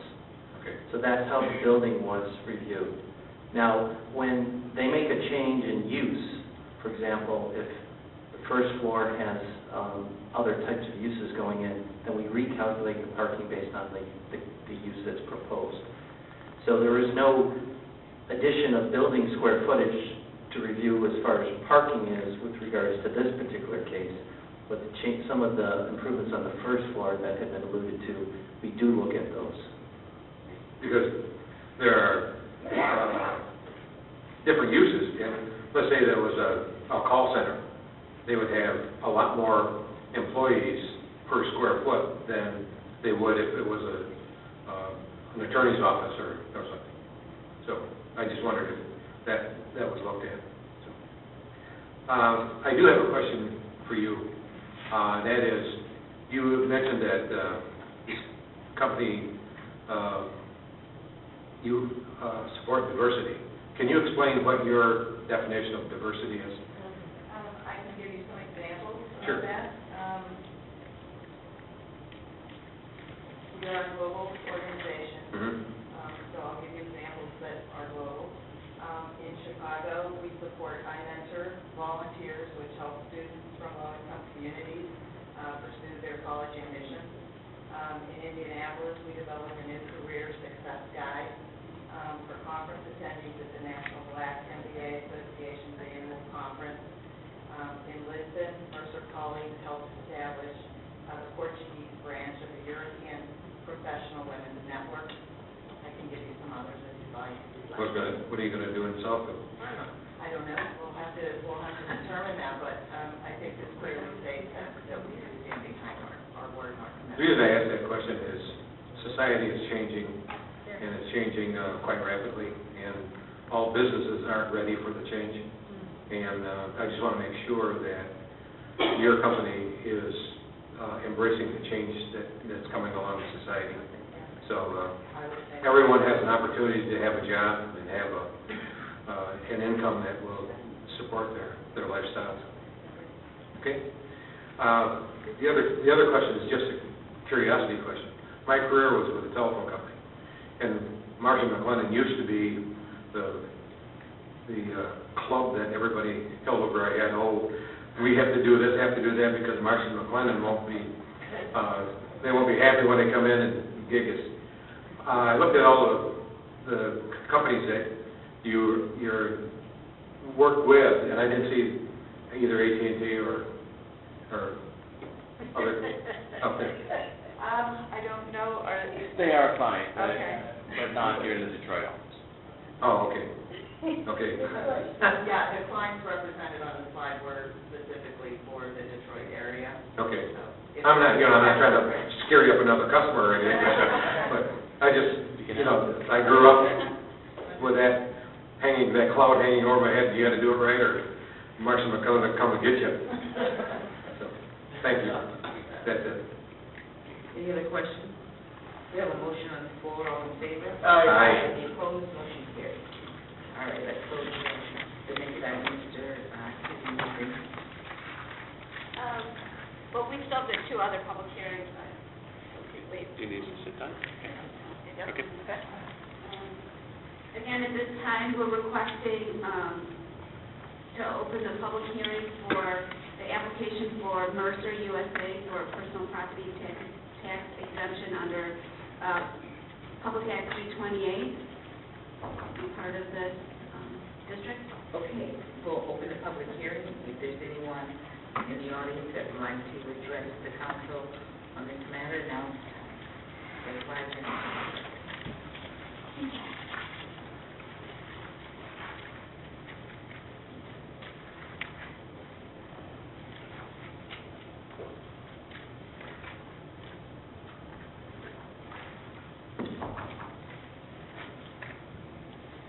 Madam President, my name is Gerard Mullen. My address is Post Office Box 155, Southfield, Michigan, 48037. When politicians pick winners and losers via the tax system, we, the taxpayers, are always the losers. This is what's happening here tonight in Southfield in these chambers right now. this council has selected Mercer US Inc. to be a winner, and by doing so, this council has selected de facto the Southfield taxpayer to be the loser. That's right, you and I, the taxpayer, have been selected by this council to pay Mercer's residual tax bill. This council will claim that there are no losers here, which is too good to be true. This council will state that a tax abatement is a win-win situation. That is, by reducing Mercer's taxes, that this will magically increase the tax base due to new and additional investment in the city, and henceforth, we will all be winners in the long run. Nonsense. If you believe that, I have a bridge in Brooklyn to sell you. What this council purports to be a win-win situation is akin to the theory of perpetual motion. Scientists can dismiss the nonsense of perpetual motion with a controlled experiment. Likewise, economists can dismiss the nonsense of win-win, the economic equivalent of perpetual motion, with a thought experiment. Bear with me. If this council is right, that by reducing Mercer's taxes, that this will magically increase the city's tax base due to a new and additional tax, due to a new and additional investment in the city, then why not do the same for all businesses, period, and henceforth create an infinite tax base that will produce an infinite revenue for this city. And therefore, the city could afford to pave the streets in gold, even evergreen, in front of City Hall. It's nonsense, just like perpetual motion is nonsense. Another way I can illustrate that a tax abatement is really a scam is by asking this council to answer the following question. Extraordinary statements require extraordinary proof. What is this council's extraordinary proof? The hard evidence that tax abatements really work. The answer, there is none. Because it's a scam, a state-regulated Ponzi scheme, just another state-sponsored scam, just like the state lottery. In other words, just another way that politicians fleece the poor. This council may come up with a feeble reply to my question for hard evidence like this, quote, in a competitive economy, a tax abatement is a tool, unquote. It's a tool, a political tool, a tool to pick winners and losers, a tool to reward the rich and at the expense of the poor, a tool to reward council's friends, and a tool to punish council's enemies, a tool, a political tool. This council doesn't really believe in free markets, that is capitalism.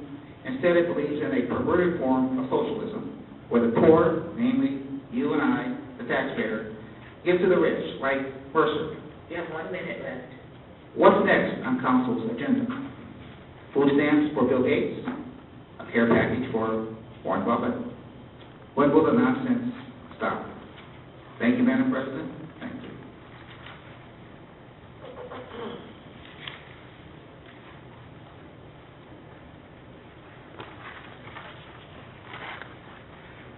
Pamela Gerald, P.O. Box 155, Southfield, Michigan, 48037-0155. My telephone number is 248-346-0439. I can bet you guys probably didn't get a tax abatement in New York City because, everything is high in New York, and companies like that concept about location, location, location. Just wanted to comment on something that Councilman Siver said when he talked about Denso and this new expansion. Denso did get a 21-year ride on the gravy train, and then don't forget that they were found guilty of price fixing and bid rigging by the U.S. Department of Justice, and along with their parent company, paid a $750 million fine. That's $750 million, so don't forget about that. I listened, Mr. Frazier, that was a good question that you asked about diversity, and I listened to their answers. Just want to prompt you to the fact that Southfield is predominantly African American. Make sure you put some diversity causes on your list that involve African Americans so that they can be included in your diversity programs.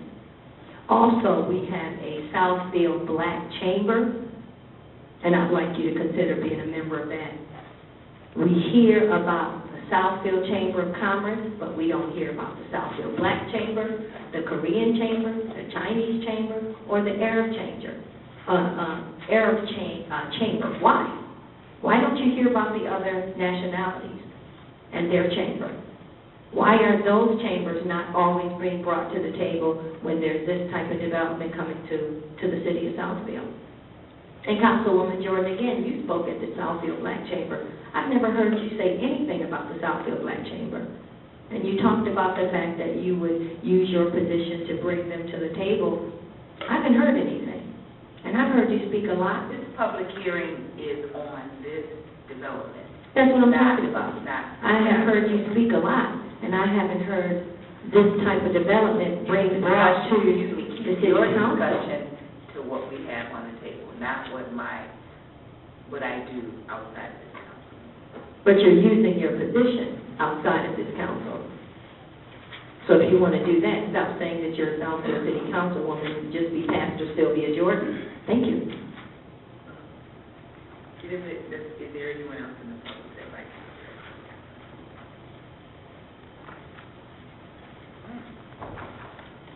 Hi, everyone. Bethany English, 28735 San Carlos, Southfield, Michigan, 4076.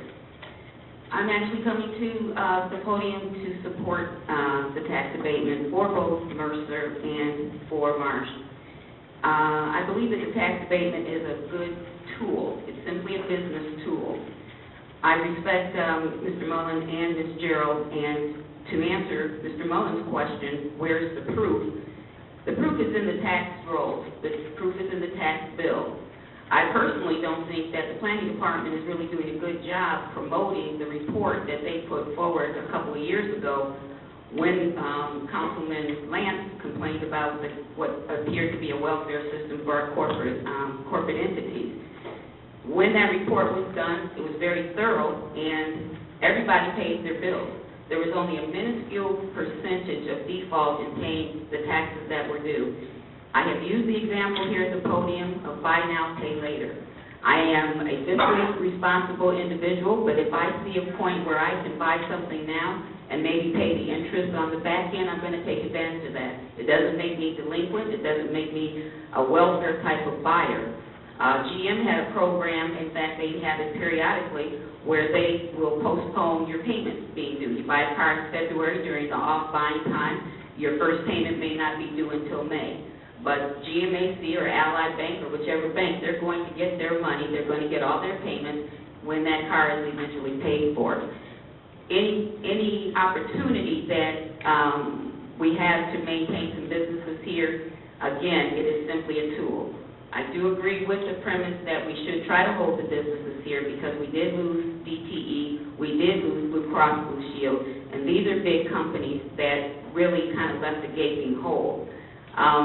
Again, I see my colleagues or the fellow citizens that I respect when they come to the podium that they want to put their input, and I think that they're just looking at the fact that the taxpayers, if they're going to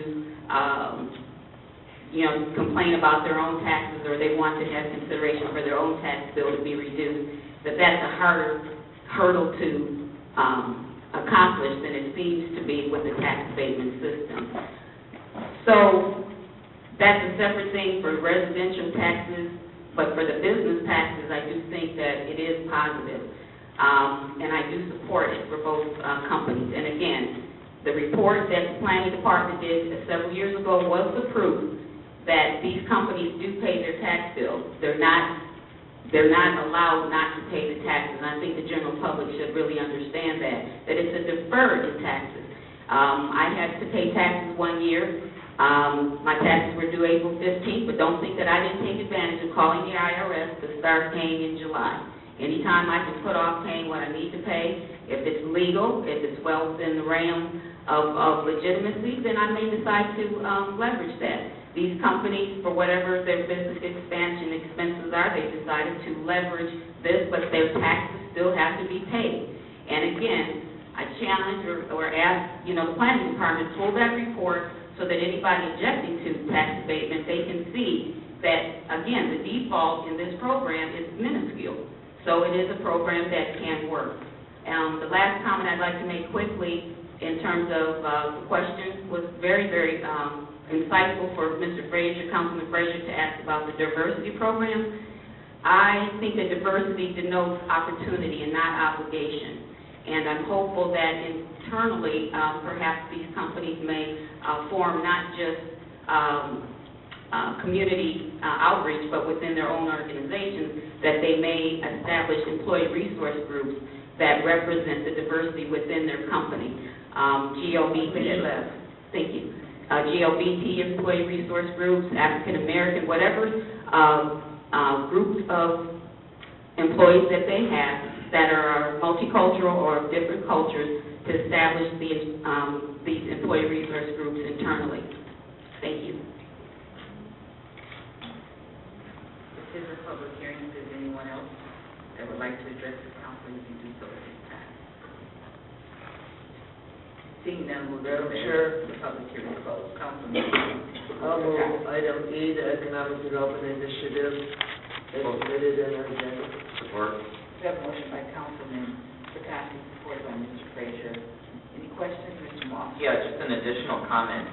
It wasn't said at the last public hearing, but it was a point that Mr. Zorn made at our study session, that, Mr. Scharret always budgeted a certain amount for these tax appeals, so that, we would make sure we had a balanced budget in anticipation that people would, corporations would perhaps appeal the assessment on their taxes. And Mr. Zorn brought up the point that occupancy rate is a huge part of that appeal process. We're down a certain amount of workers and companies in our building, and we want to be assessed at a lower level. So in turn, this is going to strengthen the case for keeping those assessments intact by increasing the occupancy and making sure that they do remain tax-paying entities here in the city of Southfield. Yeah, and again, the abatements are truly a tool that the city can use to stay vibrant and strong. So we definitely want to use all the tools that are available to us, and they're not a scam, as noted. We have a motion on the table. All in favor? Aye. Opposed? Motion carries. We'll move to the last item of our economic development. This time I'd like to request that you open the public hearing for Marsh, USA, the personal property. All right, we'll open the public hearing now, and you have 5 minutes to anybody that wishes to address the council.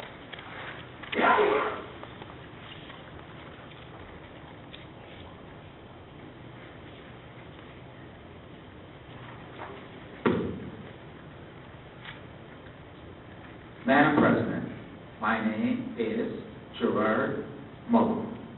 My address is Post Office Box 155, Southfield, Michigan, 48037. When politicians pick winners and losers via the tax system, we, the taxpayers, are always the losers. This is what's happening here tonight in Southfield, in these chambers, right now. This council has selected Marsh, USA, Inc. to be a winner.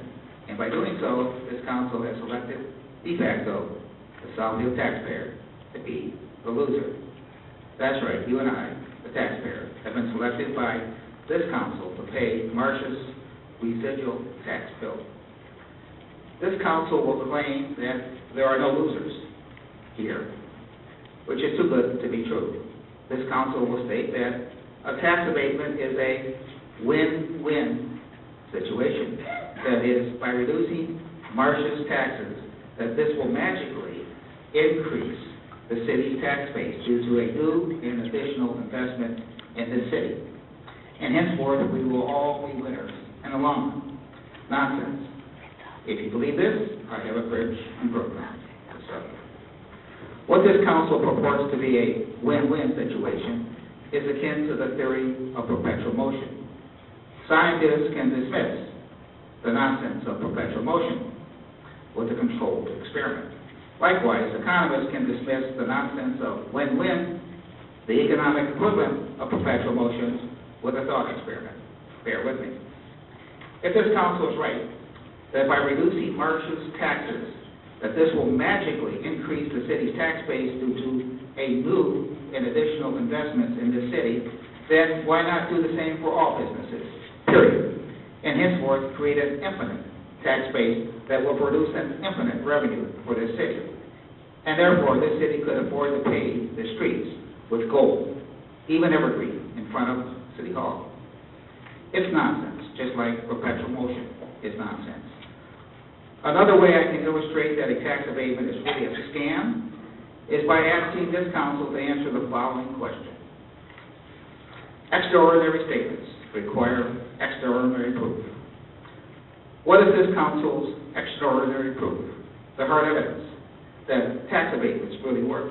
The answer, there is none, because it's a scam, a state-regulated Ponzi scheme, just another state-sponsored scam, like the state lottery. In other words, just another way that politicians fleece the poor. This council may come up with a feeble reply to my question for hard evidence like this. In a competitive economy, a tax abatement is a tool. It's a tool, a political tool, a tool to pick winners and losers, a tool to reward the rich at the expense of the poor, a tool to reward council's friends, and a tool to punish council's enemies. A tool, a political tool. This council doesn't really believe in free markets, that is capitalism. Instead, it believes in a perverted form of socialism, where the poor, namely you and I, the taxpayer, give to the rich, like Marsh. What's next on council's agenda? Food stamps for Bill Gates? A care package for Warren Buffett? When will this nonsense stop? Thank you, Madam President. Thank you.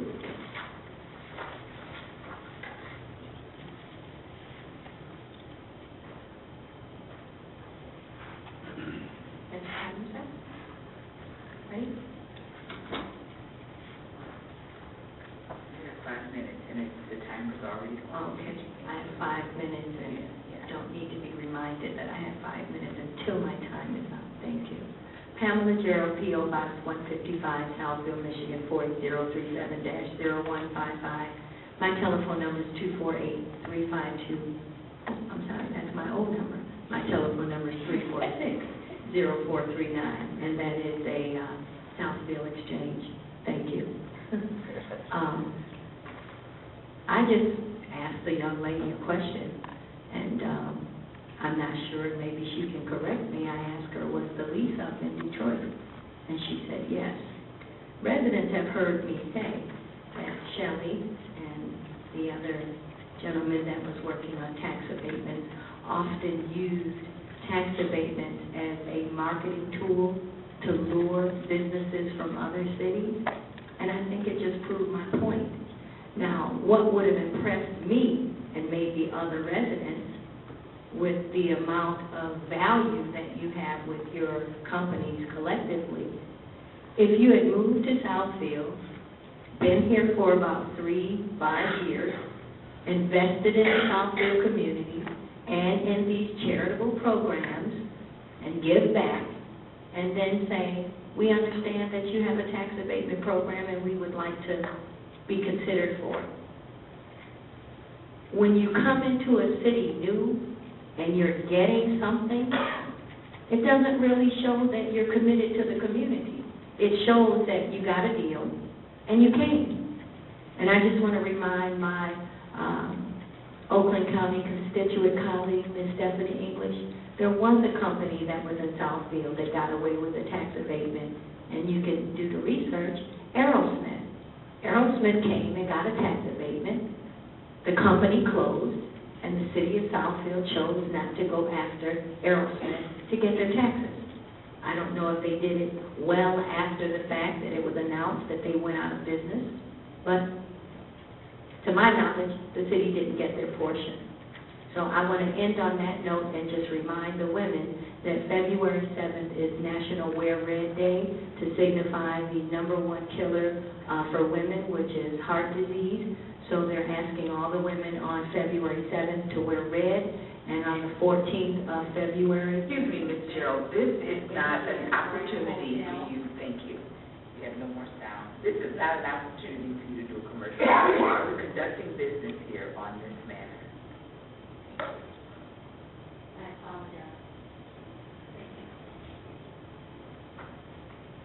All right, council, we'll entertain a motion if there are not. Madam Chair. Councilman Pataki. I'll move item F, which is Economic Development Initiative, application for Marsh, USA. Support. We have a motion by Councilman Pataki, supported by Councilman Moss to approve the Economic Development Initiative for Marsh. Any questions? All in favor? Aye. No opposed, motion carries. Thank you for grueling through this The young lady- with us, and thank you for your commitment. Young lady is here from Fulton County. Yes, she's back. I just want to thank you for that big full-page picture of City of Southfield on your advertisement. It was all in, I believe, Japanese or Chinese. I couldn't read it, but the pictures looked great. I don't know if you've seen it or not. No, I'm not. Yeah. But thank you for your commitment to the city. We look forward to working. Thank you very much. All right, thank you. I don't know. Okay, the next item are the communications. Excuse me, council, the next item on communications is English.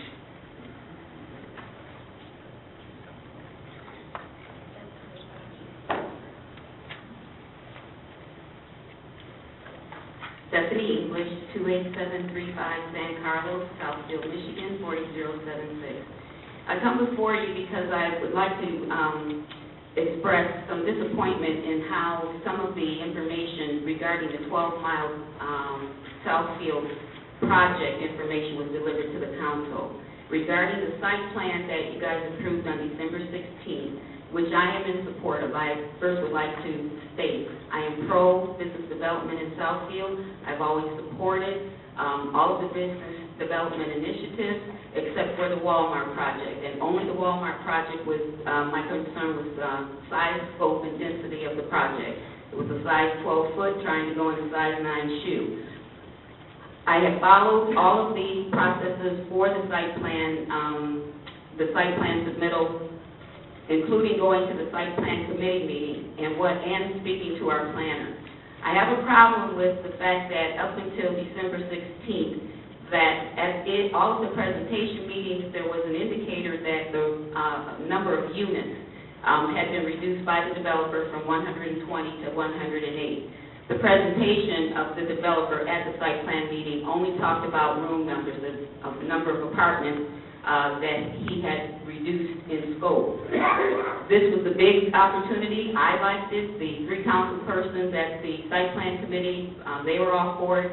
But it's not until it got close to the determination date that you guys had to do on December 16th that I realized that the planner had not delivered forward the real criteria to accept the plan against our laws, our current laws and ordinances.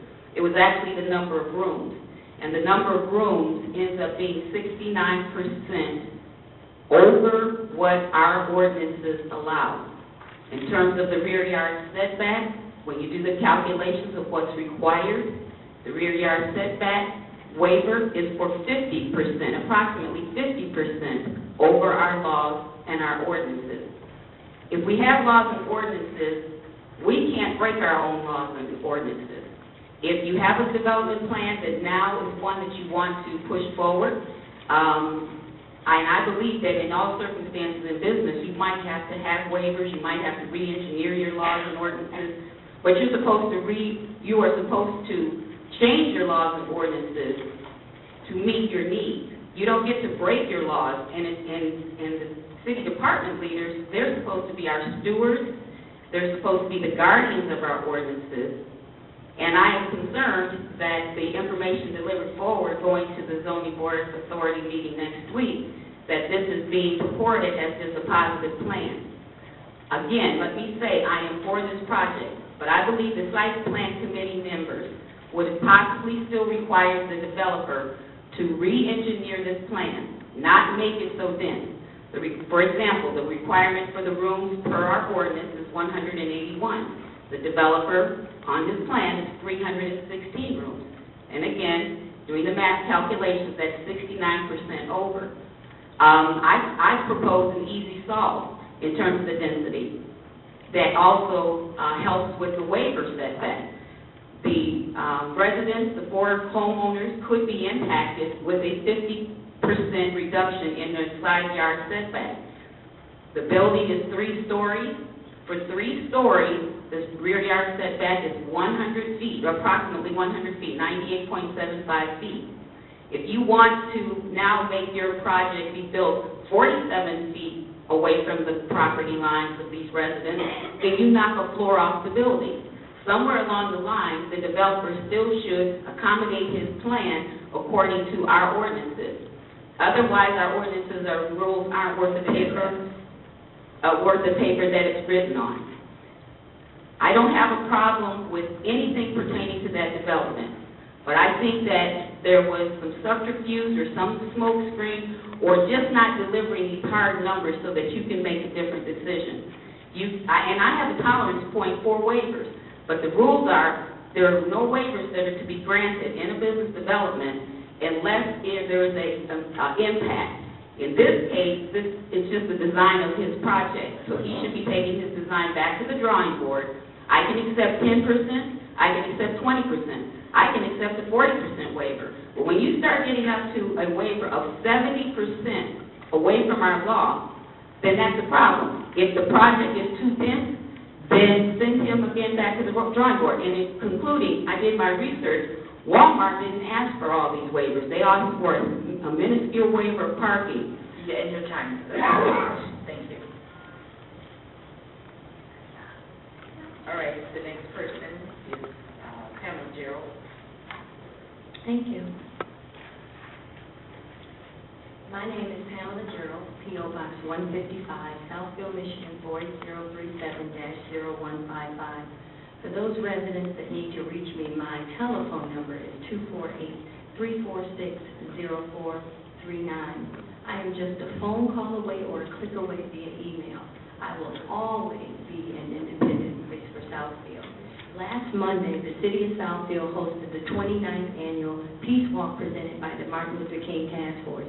The Peace Walk is the largest of its kind in the state of Michigan and the first here in the City of Southfield, demonstrating how this city has been progressive in the past. This city will shatter that reputation by becoming regressive.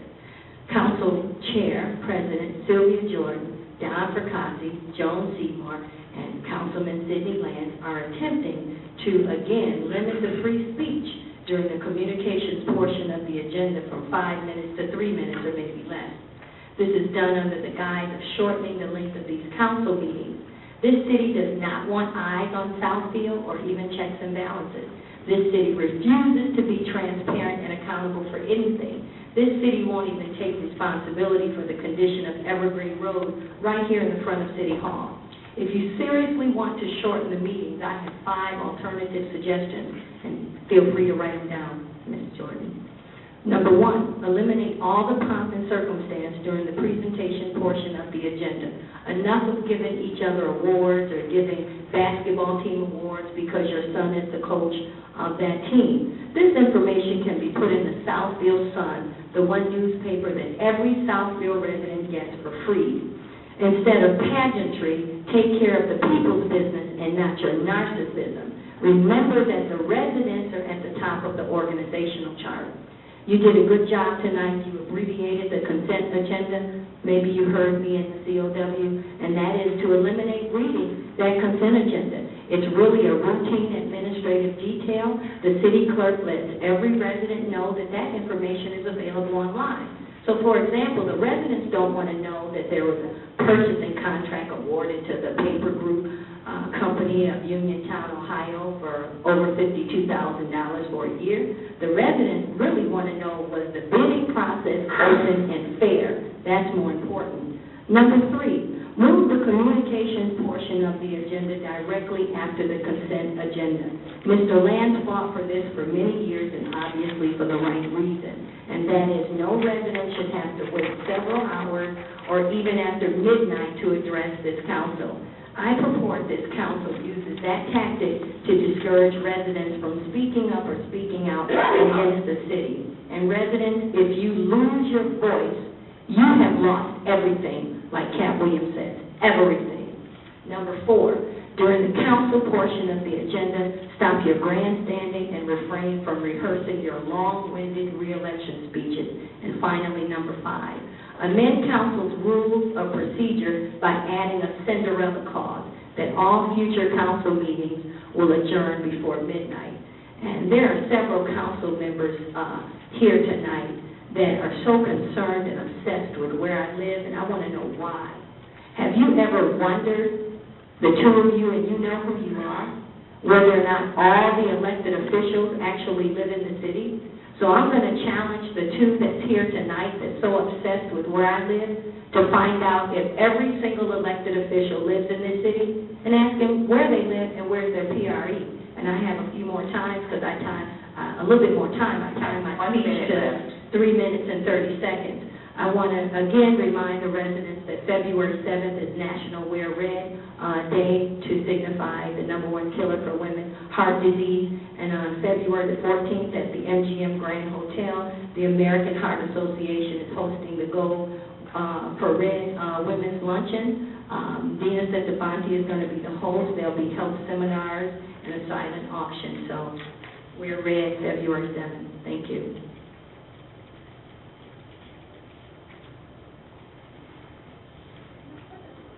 The next person is Mr. Mullins.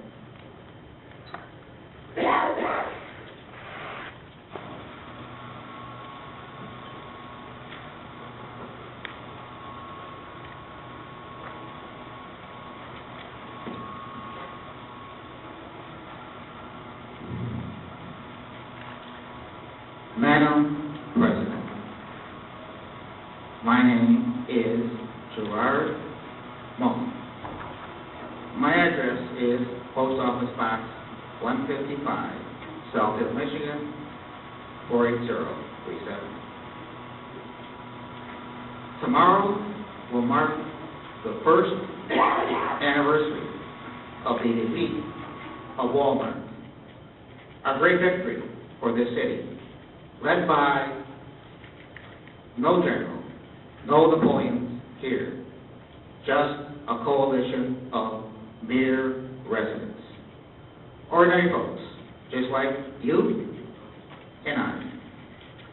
It is written here in council's minutes for future generations to read that on the evening of January 28, 2013, in these chambers, 58 foot soldiers stepped forward, one by one, step by step, to this podium, to this microphone, and gave voice to this city. This was their finest hour.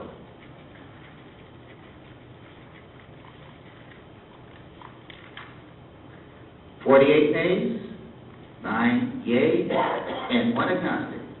That was Reverend Tim Larson, our chaplain, who prayed that evening that this council would make the right decision. You did, with 5 nays, 1 yea, and 1 agnostic. That was Pastor Jordan. This was council's finest moment, and I, just a mere resident, salute you for it. Thank you, Madam President, and happy anniversary. All right, we'll move to the council portion of this agenda. We have 2 extensions. Madam Chair, Councilman Moore. do you want to take these both at once or one at a time? We can take a vote once I do. Okay. I'll move for the approval of the expense report for Councilman Frazier for the dates of September 17th through September 20th, 2013 for the Michigan Municipal League Conference in Detroit, as well as November 13th through 17th, 2013 for the NLC Conference in Seattle. Board. We have a motion by Councilman Moss, supported by Councilman Stiver, to approve the 2 expense reports as presented. Any questions? All in favor? Aye. Motion carries. We start with the council portion. Councilman Mr. Stiver? I just want to make a comment that this weekend we had a couple of fires in the city, and good job to our fire department under the conditions that they had to face with this severe weather. We're grateful to the men and women of our fire department. Terrific. Anyone else? We'll move to the attorney portion. Excuse me, Mr. Zorn, do you have anything that could indicate? Yes, Madam President, just a few comments. We started this evening with the memorial tribute to Mr. Scharret. Just want to comment because I was somewhat disturbed during one of the public comments. This city, under the leadership of the mayor and city council, has never been under the threat of an EM. We have always had a fund balance, a positive fund balance. Although it's not as large as we'd like to see, we have always had a fund balance, and if you look at the statutory definition of what is necessary for an EM, that has never been a threat. And the leadership and the position council took 5-7 years ago have ensured a solid fiscal position for the city. Just the resolution council adopted this evening under consent agenda item C, Fix Michigan's Broken Municipal Finance System, is a message to our legislature. With the state sitting on a $1.3 billion surplus, and the city, as Councilman Moss pointed out, has had in excess of around a 30% reduction in revenue sharing versus what we received only 10 years ago. And revenue sharing is our second largest revenue stream after property taxes. So I just wanted to stress that we've never been under the threat of an EM, and that is something that I think is through the effort of the council. I have to defend that statement. My next item moves to a capital project. Greenfield, reconstruction from 9 to 8 Mile is on a fast track. We just learned late this afternoon that there is a public hearing scheduled for Thursday, January 30th, at the IBM building on West 9 Mile from 3 to 6 p.m. for the public to comment on the reconstruction of Greenfield Road from 9 Mile south to 8 Mile. Again, the address is 18000 West 9 Mile, the building most of us refer to as the IBM building. And that is on Thursday, January 30th, from 3 to 6 p.m. And then my last comment has to do with, I want to just commend our public works people and our roads, highway, and water division.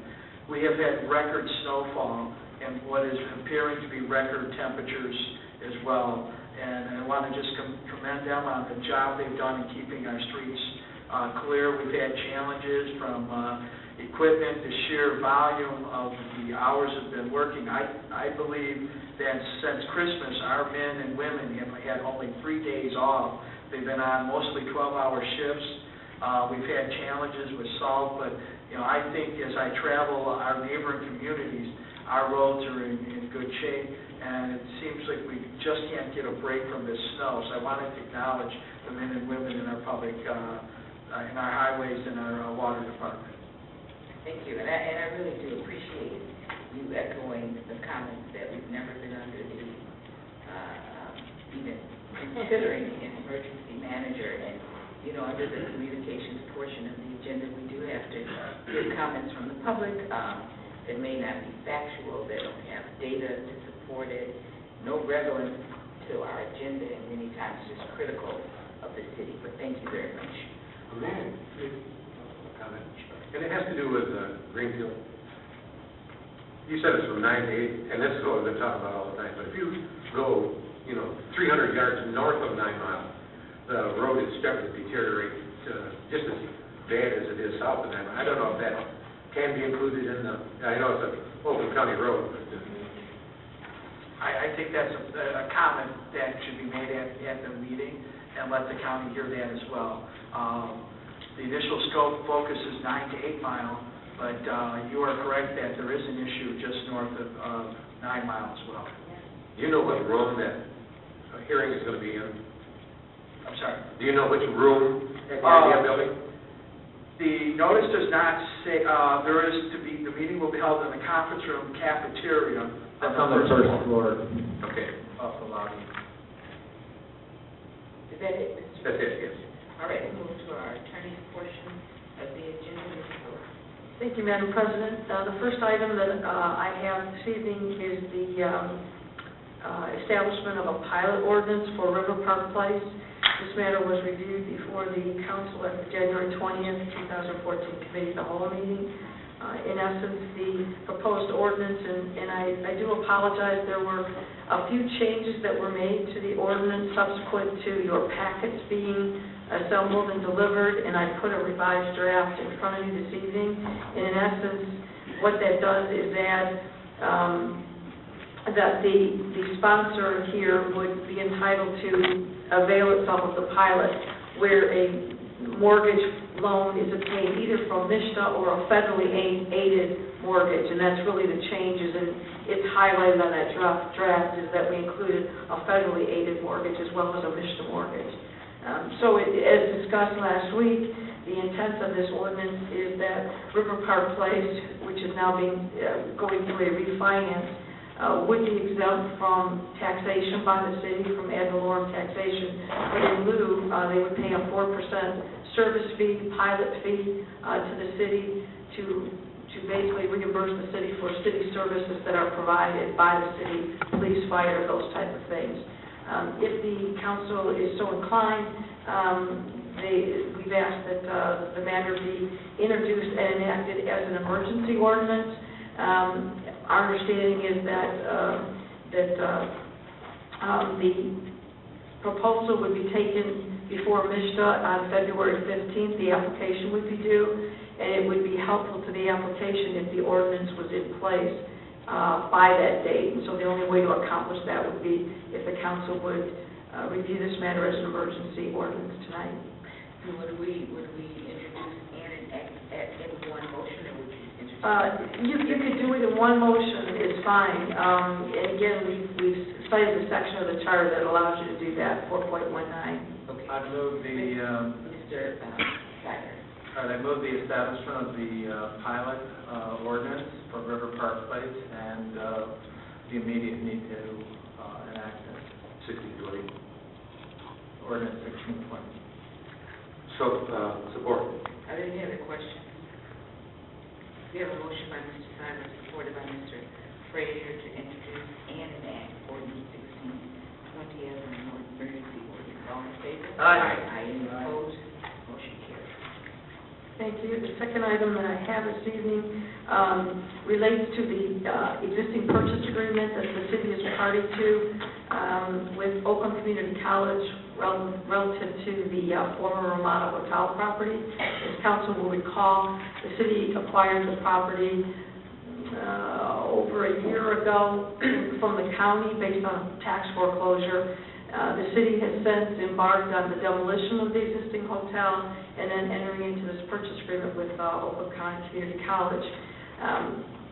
Within the purchase agreement, there is a requirement that the city provide clear title to the property, and going through the title work after the purchase agreement was signed, it was discovered that there was a cloud on the title, an encumbrance that had not been removed. We've been working on trying to have that thing removed voluntarily. We have not been successful. We are at the end of the period within the existing purchase agreement for us to clear title. Oakland Community College has indicated that they're willing to give us an additional time to try to remedy the condition of the title. In exchange, during this extension period, they would retain the right, if we are not able to clear the title, to terminate the agreement. And so what they're saying basically is they don't want to wait 3, 4, 5 years for us to complete this, but they're willing to give us this 75-day period, see where we are. We have filed a quiet title action, and we're hopeful that this will resolve this issue. So what I'm looking for is authorization for the mayor and clerk to sign an amendment agreement to the purchase agreement that gives us this option to complete the quiet title and see where we are in 75 days. So moved. Support. We have a motion by Mr. Schreiber, supported by Mr. Frazier, to amend the purchase agreement for the former Ramada property. And are there any questions? All in favor? Aye. Motion carries. All right, we've gone through this agenda. And council, I am going to ask if you could, there's a lot happening up here. If you could wait to be acknowledged before speaking, that would help me to go smoothly in the future. knowledge before you speak. And so a couple times, people were jumping out and didn't get a chance to acknowledge you. So excited, okay. All right, seeing no other items, we're going to